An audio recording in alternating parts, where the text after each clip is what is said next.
Quédate, relatamos historias de la forma más ancestral y primitiva de comunicación oral. Con el inmenso poder de nuestras voces, aprenderás de nuestras memorias. La Etnia Podcast. Bienvenidos.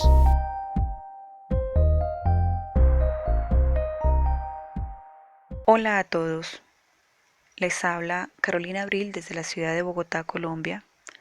Sean todos ustedes bienvenidos a este nuevo episodio, el cual compartimos hoy una carta de una oyente del podcast y la cual quiere reservar su identidad y esta vez se va a hacer pasar por anónimo.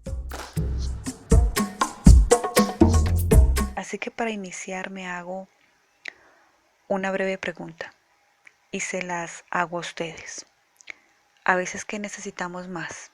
¿Un psicólogo o un abrazo de verdad? Sean todos ustedes bienvenidos a este nuevo episodio.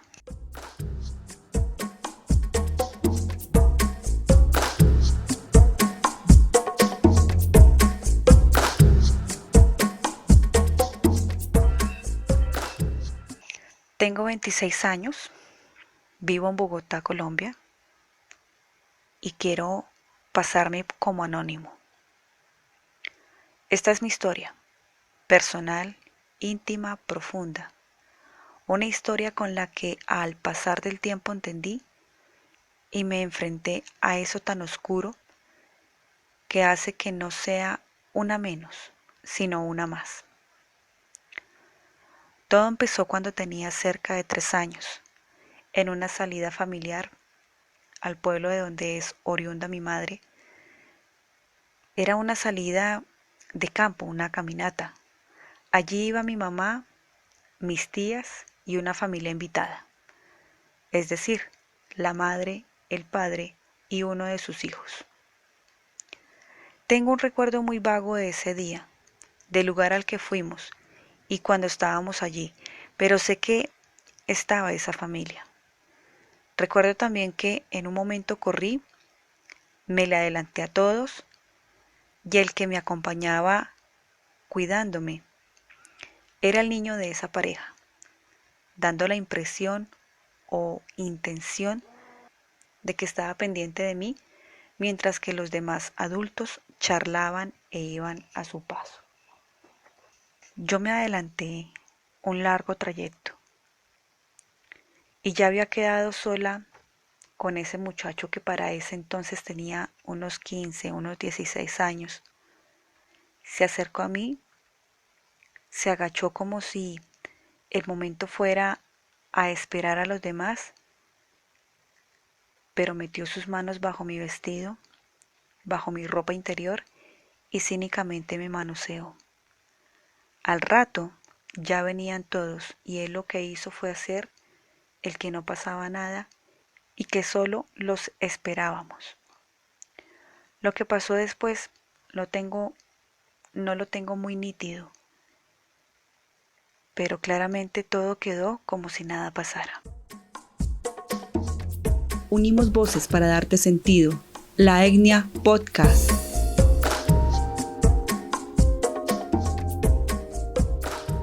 El siguiente episodio más pesado y con el que más batallé incluso ahora, 19 años después, es cuando tenía 6 años. Estaba en mi casa en la seguridad y cuidado de mi familia, mi madre y mi hermano y un padre ausente. Mi madre trabajaba a unos metros de la casa. Era algo fácil que estuviera pendiente de nuestras cosas, así que en las tardes luego del colegio me quedaba con mi hermano, que es 4 años mayor que yo. Con él jugábamos muy poco. Cada quien hacía lo suyo y jugaba con sus cosas. No era común que jugáramos juntos a algo. Lo único que compartíamos era alguna película con una señora que era nuestra vecina y su hija era mayor que nosotros. Mi hermano, desde muy pequeño, en lo que recuerdo siempre era hiperactivo, curioso, como quizás cualquier niño, pero tenía y siempre tuvo cosas extrañas. Por ejemplo, le gustaba ver pornografía. Era morboso y podía quizá ser depravado. Un día estábamos en la pieza, la cual pues compartíamos. Empezó a querer jugar conmigo juegos físicos, de que hagamos un robot, si me subía sobre él o si me paraba de manos, cosas así. Y así en repentinas ocasiones me decía que jugáramos. Un día, tiempo después, ya todo cambió. Me decía que si le dejaba ver mi cuerpo, que si me quitaba el pantalón para mirar, que si yo lo hacía, él me dejaría ver también. Pero no entendía muy bien cuál era su intención. Recuerdo quedarme callada sin preguntar nada, pero sé que yo le decía que no y pues que no. Pero él cada vez insistía más y más y me decía, hágale, hágale. Al final solo me decía, venga, le muestro una cosa. Y aún tengo ese recuerdo tan nítido como si hubiera sido ayer, que se recostó, estaba con su pantalón abajo y su ropa interior, y él ya me había quitado la mía. Me dijo que me sentara sobre él, a lo que yo no accedí. Me dijo que cambiáramos y que me acostara, que era solo un juego y que me iba a gustar. Yo estaba asustada, estaba confundida, porque era algo extraño, nuevo para mí en su cínico modo de jugar. Luego se hizo sobre mí, me tocaba mis partes íntimas, él tocaba las suyas, hasta que terminó penetrándome y moviéndose extrañamente. Me besaba y me decía que así se daban los besos. Yo estaba inmóvil y estática, no respondía a nada, ni siquiera a sus besos, no sabía qué hacer o qué pensar, solo sentía miedo y confusión. Él me decía, abra la boca o ciérrela, y que así se hacía. Como mi madre estaba en el primer piso, era todo muy rápido. Él era muy cauteloso, así que no duró muchos minutos. Luego me vistió, se vistió y me dijo que no le dijera nada a mi mamá porque ella se ponía muy brava y pues nos iba a regañar a los dos. Quizás se aprovechó porque sabía que yo era callada y tímida y no hablaba mucho. Me repitió varias veces que no le dijera nada. Ahí empezó a estar más tiempo cerca de mí cuando estaba con mi mamá. Él se aseguraba de que al estar ahí, cerca, pendiente de mí por si llegaba a decir algo, el poder hacer algo y evitarlo. No recuerdo cuánto tiempo pasó luego de ese día y el suceso se volvió a repetir. Y ya él hacía que estuviéramos en la pieza jugando a los robots. Así que sabía el tiempo que estábamos solos y en qué momento subía o nos llamaba mi mamá. Creo tener la certeza que en la casa se repitió esas dos veces. En otra ocasión fuimos con mi papá a visitar a nuestros abuelos y esa noche quisimos quedarnos allí con ellos. Así que mi papá nos dejó ahí y él se fue para la casa. Esa noche nuestros abuelos nos buscaron y arreglaron una cama donde dormir. Mi hermano le dijo que con una cama grande estaba bien, así que esa noche fue así. Cuando ya estábamos todos acostados, mi hermano se hacía en mi espalda a susurrar mi nombre y si estaba despierta o dormida. Pero recuerdo que luego del primer episodio era difícil dormir, y más porque dormíamos en el mismo cuarto. Así que solo cerraba los ojos dando la impresión de que estaba dormida para que no me molestara. Me susurraba que me despertara y me tocaba las piernas bajo las cobijas. Yo hacía que estaba dormida hasta que se cansara, pero insistía e insistía, así que de a poco me bajaba la ropa interior y me tocaba. Cuando ya no pude más le dije no quiero. Y él solo me decía que no era nada malo, que no tenía nada de malo y que tranquila. Yo no decía nada solo porque me quedaba inmóvil, mientras jugaba con mi cuerpo como si fuera una muñeca armable. Siempre rozaba su pene contra mí y luego lo metía y lo sacaba como si fuera algo normal mientras su respiración estaba tan cerca de mi cara que me fastidiaba. Llegaba a un punto que solo paraba y me decía que me durmiera. Yo me daba vuelta, me quedaba despierta por horas sin entender nada, aunque en el fondo sabía que eso no estaba bien, que no era algo de niños. Mientras eso pasaba solo escuchaba un ruido y sentía mover la cama, cosa que menos entendía. Solo escuchaba tratando de ver qué era ese sonido. En otra ocasión, que nos quedamos nuevamente con mis abuelos, se repitió la noche, pero ya yo dije que no y no más, y que si me seguía molestando iría a decirle a mis abuelos. Así que no me insistió. Habrían pasado unos años y yo era un poco más grande, así que ya me sentía más segura de decir no. Esa noche volví a escuchar ese ruido y ya me sentía estresada, asustada, así que le dije, ¿qué es lo que hace? Me sentía tan molesta porque cuando él estaba cerca no podía dormir y vi que bajo la cobija en la zona de su zona íntima se movía y sus manos bajo la cobija. Él dejó de moverse y pues el ruido paró y me dijo que no pasaba nada. Me volteé, traté de dormir y el ruido y el movimiento de toda la cama ya cesó. En adelante no se me volvió a repetir nada más de eso, de lo que él hacía. Tampoco me volvió a decir nada ni a preguntar. Pasaron los años, pero él seguía viendo pornografía.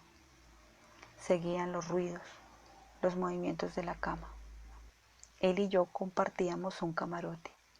Él dormía arriba y yo abajo, así que cualquier movimiento se sentía. Así que sabía que seguía haciéndolo, aún así sin entender nada. Ya en el colegio con acceso a internet, fui entendiendo que eso que él hacía era masturbarse, cosa que hacía casi todo el tiempo, en las mañanas, en las noches.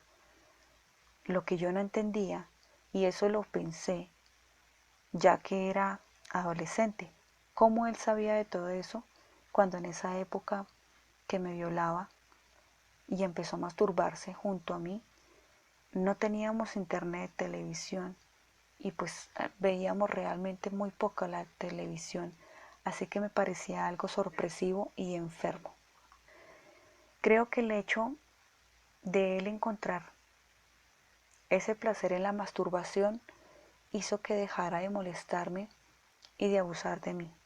Pasaban los años y él nunca dejó de hacerlo. Ya más grandes, ese tema no se repitió, nunca se habló al respecto, ni preguntas ni nada, todo pasó como si nada. Luego yo empecé a volverme agresiva, con él todo el tiempo, le pegaba, peleábamos 24/7 y cuando lo golpeaba, siempre lo golpeaba en sus zonas íntimas. No sé por qué, sentía que debía pegarle ahí, así que nuestra relación como hermanos era siempre hostil. Ya cuando yo tenía entre unos 15 o tal vez, bueno, unos 14, luego de leer y buscar en internet, en las clases de el colegio, escuchar en las noticias, escuchar la televisión, conversaciones de los adultos, sabía que lo que mi hermano hacía era cosa de adultos y no de niños, que no estaba bien y que en un niño como él, cuando lo hacía, estaba muy, pero muy mal. Así que Sabía que era un delito y que los adultos iban a la cárcel por eso. Estaba en las noticias un tal Garavito y violadores, así que yo inmediatamente pensaba que mi hermano era lo mismo. Y fui comprendiendo la gravedad de todo. Eso me causó mucha rabia y por eso lo agredía y golpeaba a mi hermano todo el tiempo, por rabia.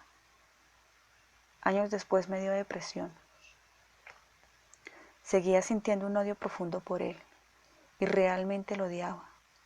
Y al ver cómo disimulaba todo y cómo siempre fue el número uno por ser el mayor.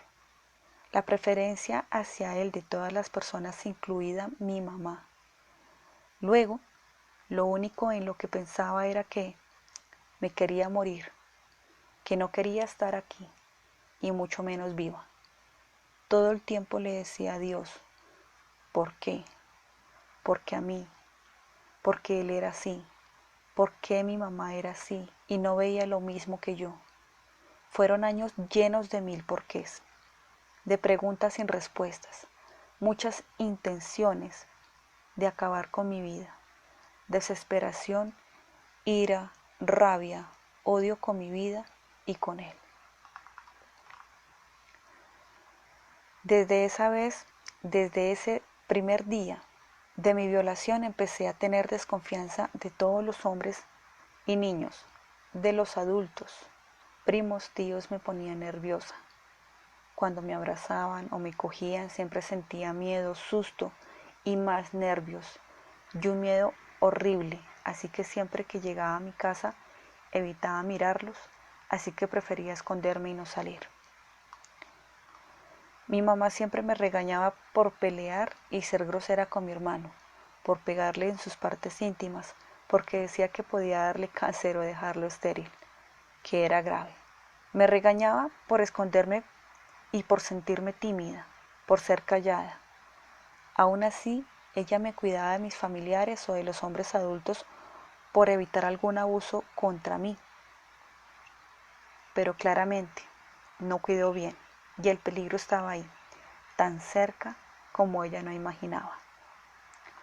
Pero mi mamá es una mamá que duda de todo y de todos los hombres en el mundo menos de su hijo, porque él ante sus ojos era perfecto, incluso hoy en día lo es.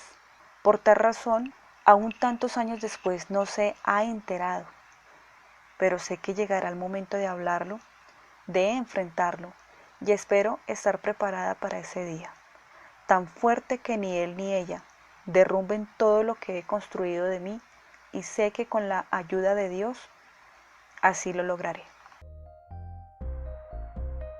El viaje es al interior del ser. La Etnia Podcast.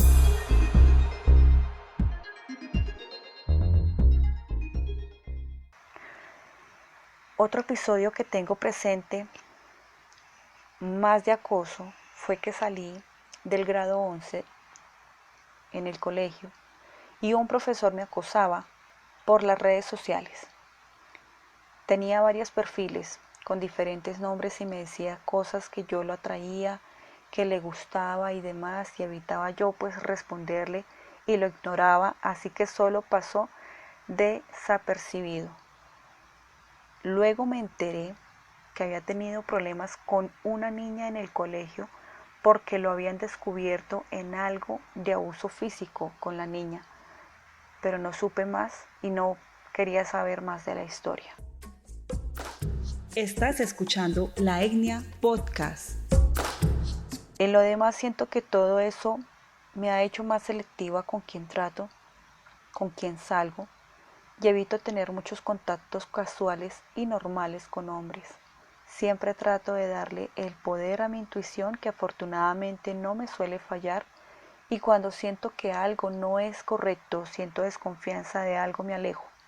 Por lo general, evito tanto a mi hermano como a los demás, sin llegar a ser asocial, solo prevenida y cuidadosa. Sé que mi niña de 3 y 6 años están orgullosas de mí y lo único que le puedo decir es que lo logramos. Logramos ser fuertes y aquí estamos juntas contra todo. Y si a mi niña de 3 y 6 le preguntaran ¿quién quieres ser?, diría yo, mi yo adulta. No escogería ser nadie más. Y así con las demás situaciones de acoso con las que día a día lidiamos en las calles, en las redes sociales, a las que cada vez somos más las que vivimos situaciones y encontramos lastimosamente personas con ese demonio o ese vacío que no sé ni cómo expresarlo, pero que en vez de hacer algún bien en la sociedad y a su entorno nos obligan a ser más fuertes y valientes como mujeres y como seres humanos. Sucesos que ya cada vez son más normales, pero que no es normal hoy en día. Hasta lo más asqueroso, irrespetuoso, deplorable de la sociedad y del ser humano se volvió normal.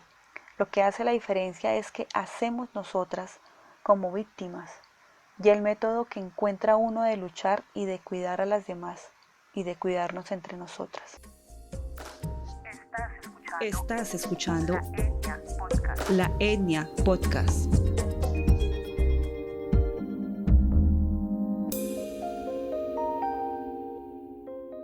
Como conclusión personal y para finalizar, un consejo que como mujer, como persona, como víctima de este tema puedo darle a todas las mujeres, en especial a las que son madres, es que no se confíen, no importa que sea su hermano, su padre, incluso su propia pareja o novio, y menos aún confíen a sus hijas e hijos, ni un momentico ni un par de horas, que no me demoro. Esto aplica para mujeres, hombres, niños y niñas. Para que pase algo solo se necesita unos minutos, incluso sobra tiempo. Estar muy pendientes incluso en los jardines, en los colegios, sus demás compañeritos, primos, amigos, reuniones, visitas. Todo pasa en un abrir y un cerrar de ojos. Y educar y ser conscientes que cualquiera puede ser un peligro y que solo un nadie puede ser un ángel. Hablar con sus hijos y educarlos y decirles que nadie, ni siquiera uno como mamá, tiene el derecho verdadero de tocar o mirar, incluso manosear a nadie, por más hijo, hermano, papá, tío o el que sea, ni aquí ni allá, nunca. Y cuando sea así, gritar, pelear, luchar, hacer lo que sea necesario para hablar y jamás callar, porque callar solo llena de ego, de esos abusivos, y nos ahogamos nosotras mismas en un recuerdo que no vale, mientras ellos siguen sus vidas como si nada pasara. Y a ellos solo les puedo decir, Dios los perdone. Cada quien tiene su libre albedrío, su libertad de hacer con sus vidas un milagro o un infierno. Y estoy tranquila, porque Dios es el único que sabe su destino. Pero lo que sí tengo seguro es que nosotras, tú, yo, todas somos más, mucho más fuertes, más valiosas, más grandes que ellos, incluso que aquellos que no quieren escuchar ni ver, más grandes siempre. Lo que pasó ya no lo podemos cambiar. No lo merecíamos, pero tampoco lo evitamos. Solo pasó, ¿y ahora qué? En nosotras está cambiar el presente y sobre todo el futuro de nosotras mismas, de nuestras amigas, primas, hermanas, sobrinas, vecinas y sobre todo hijas y futuras generaciones. Nunca dudar de nosotras mismas, ser más atentas, alertas al que se nos acerca, más cuidadosas, no aventurarnos en aventuras y en juegos por solo vivir la vida y ya. Amarse a sí mismas y no dejar que nadie bajo ningún motivo te diga lo contrario. Que cada día sea una oportunidad para saber lo que vales y no tienes que aceptar menos, ni siquiera de ti misma. Es aquí y ahora, por ellas y para ellas, y sobre todo demostrarnos a nosotras mismas y a los demás que podemos y que vencemos y damos la pelea con lo que somos y con nuestro ser, salir adelante. Hacer lo posible porque ellos queden en manos de Dios y confiar en Él. No estamos solas, estamos todas.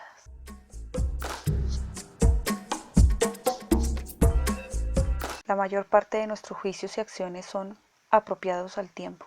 Compartir una gratificante intimidad nutrida de confesiones, una historia de vida formada desde el modo de ver el mundo y todas las cosas que gustan de compartir y también del no compartir de una compañía. Desafortunadamente para muchas de nosotras, por este tipo de situaciones, nos alienta a ser personas reflexivas, nos permite realmente interrogantes, pero también nos permite latigazos de castigos, preguntas complejas. Realmente algunas historias no deben ser olvidadas. Lo que resuena en su mente es recibir una llamada que ponga su vida de cabeza y para darle la oportunidad de corregir los errores del pasado, aunque eso nunca va a pasar.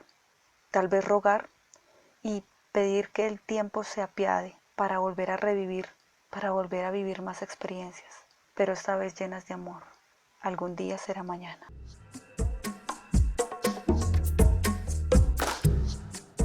Recuerden seguirnos en nuestras redes sociales como La Etnia Podcast. Nos pueden seguir en YouTube, nos pueden seguir en Instagram, en Facebook, en TikTok. Si alguna persona que por casualidad esté escuchando este audio y también desee que su historia sea escuchada, valga un poco la redundancia, está invitada a que nos escriba a laetniapodcast@gmail.com. Muchas gracias por estar aquí, muchas gracias por escucharnos, muchas gracias por atender a nuestro llamado. Nos veremos en otro episodio con una nueva historia y hasta pronto. Gracias.